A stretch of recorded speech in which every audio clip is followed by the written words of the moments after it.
Well, why is that? What separates Robbins from, I don't know, say like a Frank Kern or Ryan Deiss, who are, or a Dan Kennedy, who are wildly superior marketers to Anthony Robbins, in my view? Why is it that Tony Robbins is at a different level? He speaks way well.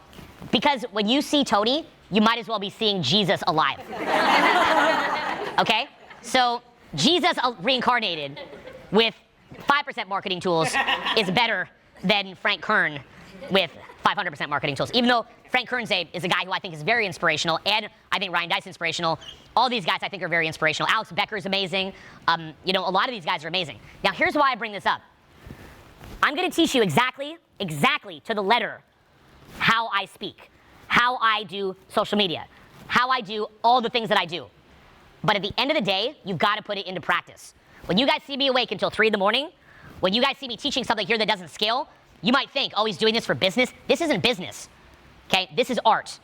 And with that art, you can then scale it. See, when I'm 50, I can dial back what I'm doing or go hire other people to serve those functions while still having these skills. So I'm going to show you how to do it, but I'm going to recommend that after this event, you think about how you want to apply this and don't hold back. Make a decision of where you want to use it.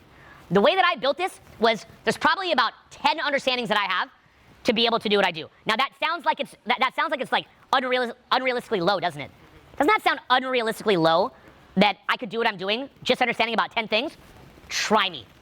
We will do this together. You will see. Part of being a veteran teacher is that when you're new, you don't know very much. Then as you keep teaching, you learn hundreds of things, thousands of things, and you progress. That's maybe like year 1, you know almost nothing. Year 5, you know way too much, right? My seminars at year 5 would have been encyclopedic, and then there's this aspect, this aspect, this aspect, this aspect, this aspect, this aspect. I'd be showing you every little nuance of anything that you'd ever want to know. I mean, I'll give examples of it later if you want me to talk about it. Like, I had one of my first ever things I wrote was something called the 25 points. And I would literally give every little, bodily positioning to use and things to not do and so on and so forth. And you'd have to remember lists of stuff to do it perfect.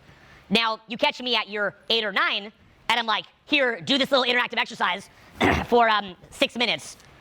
And you're going to automatically do that 25 points of things. And you're not going to have to think about it. It's just going to happen because we did one little tweak for 6 minutes. Now that sounds crazy, but that's called being a veteran teacher, okay? It's usually around year 10 that the genius kicks in. Have you ever heard of George Leonard, the book called Mastery? It's usually at about 10,000 hours, about a decade deep. That's when genius starts to kick in, okay? You start getting into the 20-year range. You go into that world-class legend range, right? I'm not an icon, but I can go down as a legend. Why can't I be an icon? Okay. Not just that. I can't be an icon because icon's in the mainstream. Right? You can't be an icon, because an icon is somebody like Mother Teresa, where the average person on the street knows who she is, not even really knowing the backstory or anything like that. That's someone who's iconic. I can't teach you to be iconic because that requires you to have mainstream exposure, okay? But I can teach you to be a living legend, okay? I can teach you how to make people cry when they see you on the street, pull out money, and just start handing you cash, okay? That happens to me every day. I can show you how to do that, okay? I can show you to be a legend within your niche, okay? I can show you how to be a living legend within your niche. I will show it to you, and if you make the decision, you will do it. I can show you how to date the people you want to date. And I'm talking sky's the limit. You can date not the specific person that you want to date, because that would be manipulation. I can't show you this one person how to date them. That's manipulation. But I can show you how to date the kind of person who you want to date, for sure. I can show you how to make the kind of money you want to make. I can't guarantee you get a specific hire, but I can show you the pathways to make that kind of money, and I can show you how to have vicious unfair advantages over almost anybody else. And I will not just show you this, I will hardwire it into you. I will get you doing this so that by the time you leave, the muscles are beginning to get formed, okay? I will show you this. But going back to what I said about why I teach all the time, in the long term, you have to put it into practice. I can show you how to speak within a framework of sales and marketing, but if you just go back to speaking in your regular way, nothing's going to come of this. So you've got to take note of what it is that I'm going to show you, and then you have to proceed to put it into practice. Then if you put it into practice over and over and over, that is where you'll get to the point where people will freak out, okay? Now, by the way, the secret sauce of why you can become that living legend and have people freak out is a combination of a couple simple things. The first one is letting go of all the crap that's monopolizing your current mind space, okay, your current mental bandwidth. Your mental bandwidth is being completely over-monopolized. Do a quick audit of yourself about how much you think of all this nonsense, and what are you going to see? Your bandwidth is completely monopolized. Got it? We have to get rid of that. Most of you are not present to the moment very often. Only way you can get present to the moment is when you're skiing, listening to music, maybe playing a video game or something. You don't have the tools to get there on your own, which means that most of your life, you're thinking about biological drives. I'm hungry, I'm horny, I'm cold, I'm hot, et cetera, et cetera, et cetera. You're thinking about your ego. You're in complete ego defense, which you're like, okay, how do I look? Am I look cool? Do I not look cool? What does this person think of me? You realize this is all autopilot. This isn't even you. These are literally just biological functions that are running. You think that you're the one thinking it, you're not. And by the way, these thoughts are so fleeting because you're going to die someday. So even if you get into the perfect life situation, you're still going to die someday. So there's nothing there that could even continue beyond that. I mean, think about it. If 99% of your thoughts are just ego, biological drives, and then some random social conditioning that somebody put in your head, what would even continue after you're dead? I mean, the body's dead, so the biological drives are not continuing. The body's gone. Why would you care if you're hot or cold? The ego, as far as like, oh, do I look cool, do I not? Well, you're dead now. That doesn't matter. The social conditioning, which was other people's opinions, well, those opinions will continue on, but you as being a vessel for them, that doesn't matter. So if most of your mental bandwidth is consumed in ego, biological drive fulfillment, and just other people's opinions, what would even continue on after you're gone?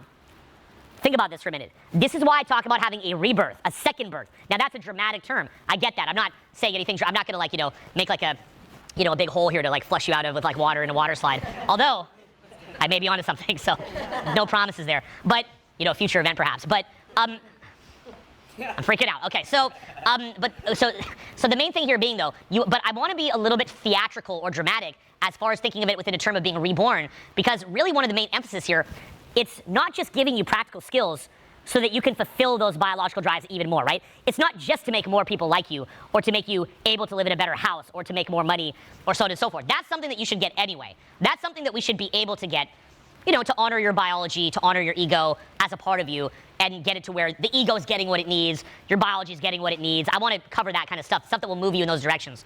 Practical stuff, day-to-day stuff.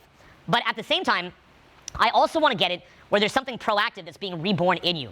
There's something that's being birthed into you, okay?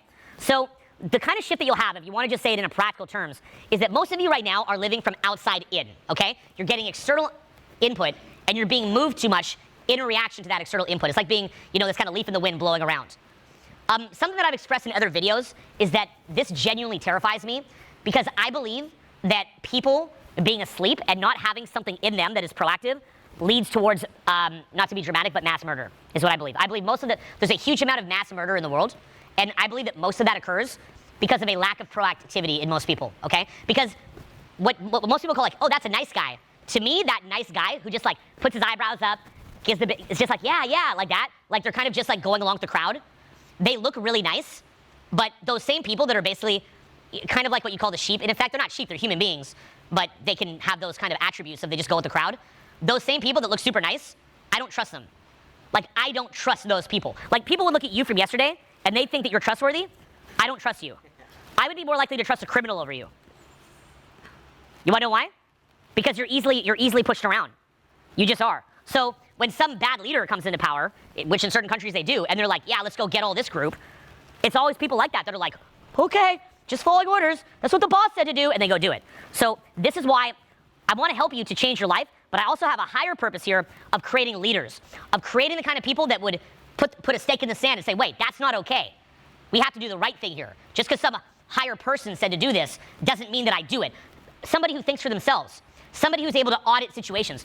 One of the things that you'll see me like flip out about a lot whenever I'm teaching is whenever my camera team doesn't take initiative, right? Say there's some really great moment and my camera team doesn't think to go get up and get the camera in. I'm like, you know why that bothers me? Because in my mind, I'm like, you're the person that would be part of the mass murder.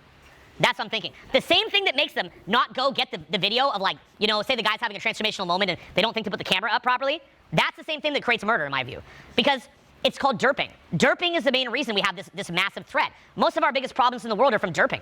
The average person is stuck in such a paradigm that they're not even thinking about, like, they're literally just like, well, there's these problems in the world, there's these problems in the world, there's these leaders that are doing horrific things. But hey man, just following orders, I'm hungry.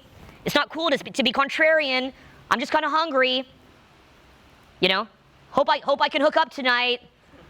Do I look cool? That person just trashed me. That's not cool. That's what they're thinking about.